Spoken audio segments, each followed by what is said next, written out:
Aujourd'hui, les talons hauts sont presque toujours associés à la mode féminine. Pour beaucoup de gens, c'est même l'un des symboles les plus évidents de la féminité. Et pourtant, à l'origine, les talons hauts n'étaient pas portés par des femmes. Ils étaient portés par des hommes. Et pas n'importe lesquels, des cavaliers, des soldats, puis des aristocrates. Autrement dit, l'un des accessoires les plus associés aux femmes aujourd'hui a d'abord été un symbole masculin de pouvoir, de prestige et de domination sociale. Et quand on découvre comment cette transformation s'est faite, l'histoire devient bien plus étonnante qu'on ne l'imagine. Pour comprendre l'origine des talons hauts, il faut remonter plusieurs siècles en arrière. Bien avant les podiums, les défilés, les chaussures de luxe ou les codes modernes de la mode, le talon a d'abord une fonction pratique. L'une des explications les plus souvent citées renvoie aux cavaliers perses. Dans certaines armées, les cavaliers utilisaient des chaussures à talons pour mieux maintenir leurs pieds dans l'étrier. Le talon permettait une meilleure stabilité, surtout lorsqu'il fallait se lever légèrement sur les étriers pour tirer à l'arc ou garder l'équilibre à cheval. Autrement dit, au départ, le talon n'est pas un accessoire esthétique, c'est un outil fonctionnel. Un détail technique lié à la guerre, à l'équitation et à la maîtrise du corps. Et ce simple point change déjà complètement l'image qu'on a des talons hauts, parce qu'on ne parle pas d'un objet de séduction.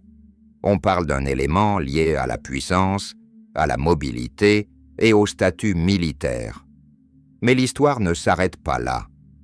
À partir du moment où certains codes venus d'Orient commencent à influencer l'Europe, le talon change progressivement de signification. Au XVIIe siècle, dans certaines cours européennes, les hommes de l'aristocratie adoptent les talons hauts. Et là, leur fonction n'est plus seulement pratique. Ils deviennent un marqueur social. Pourquoi? Parce que tout le monde ne peut pas porter ce type de chaussures. Les talons sont peu pratiques pour le travail manuel, pour les déplacements difficiles, pour la vie quotidienne ordinaire. Autrement dit, porter des talons, c'est aussi montrer qu'on n'a pas besoin de travailler physiquement, c'est afficher son rang, son confort, son pouvoir, son appartenance à une élite. Et dans ce contexte, les hommes les plus puissants s'en emparent.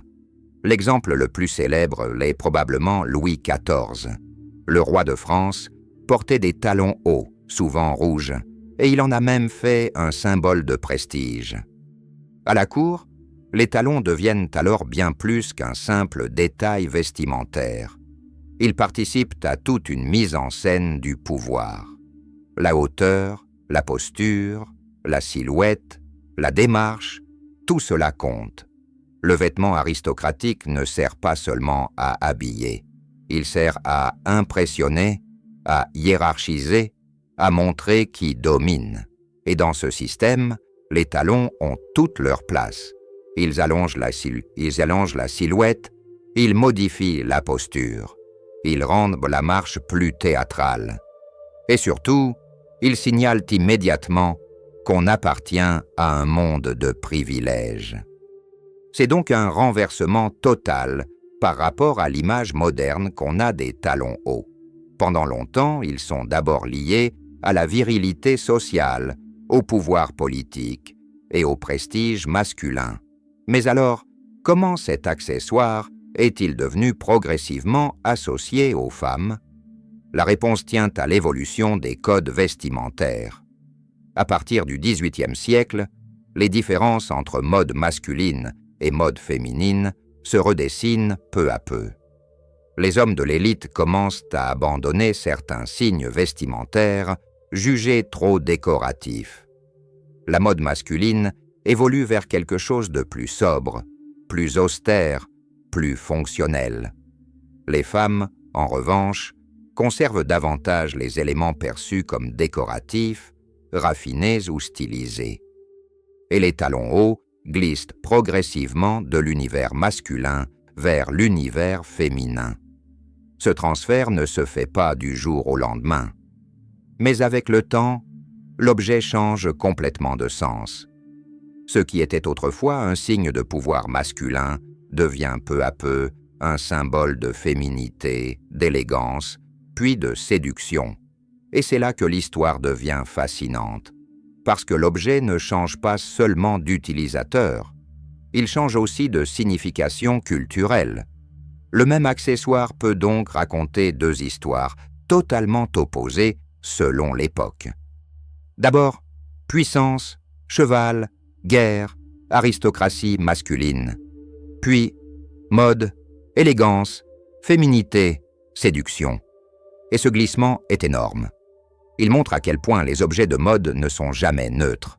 Ils dépendent des codes sociaux, des rapports de pouvoir, des représentations du corps et des valeurs d'une époque. Les talons hauts en sont un exemple parfait. Aujourd'hui, beaucoup de gens les voient comme quelque chose d'évidemment féminin. Mais cette évidence est en réalité très récente à l'échelle de l'histoire. Et surtout, elle fait complètement oublier leur origine. Ce qui rend ce sujet si intéressant, c'est justement ce décalage entre ce qu'on croit savoir et ce que l'histoire raconte vraiment. On pense connaître l'objet, on pense comprendre ce qu'il symbolise. Et puis on découvre que son point de départ était presque l'inverse. C'est exactement ce qui fait les meilleures histoires d'origine. Elles prennent un objet banal, connu de tous, et elles révèlent que sa première fonction, son premier public ou sa première signification n'avait rien à voir avec ce qu'on imagine aujourd'hui. Les talons hauts n'ont donc pas été créés pour les femmes. Ils ont d'abord été portés par des hommes, des cavaliers, puis des aristocrates, puis des figures de pouvoir. Et ce n'est qu'avec le temps que cet accessoire a changé de camp symbolique. Donc oui, l'un des accessoires les plus associés à la féminité moderne a d'abord été un signe masculin de prestige, de guerre et de domination sociale. Et c'est précisément pour ça que l'histoire des talons hauts est bien plus surprenante que ce qu'on croit. Si cette histoire t'a surpris, pense à laisser un like et à t'abonner à la chaîne Comment c'est né. Chaque semaine, on raconte l'origine folle, cachée ou complètement inattendue des objets, produits et inventions que tout le monde connaît. Et dis-moi en commentaire, quel objet ou produit ultra connu tu aimerais voir dans une prochaine vidéo? On se retrouve très vite pour une nouvelle histoire.